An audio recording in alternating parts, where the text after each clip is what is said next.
سلام محمد. به چه عجب یادی از ما کردی. میخوام برگردم پیشت.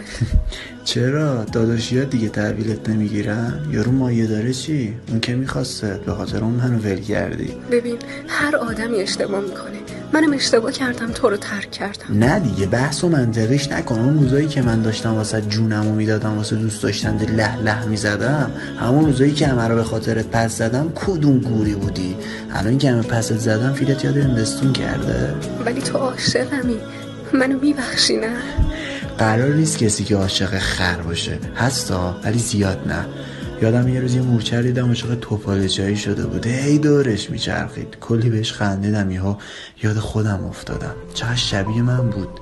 آخه منم عاشق یه آشغال شده بودم، فکر میکردم آدمه ولی نبود. آدم نیستی ببخشمت بابا، اون که داداشیمه. همون داداشی ها دوشیدنت، لباسو کندن و تو رو پوشیدنت.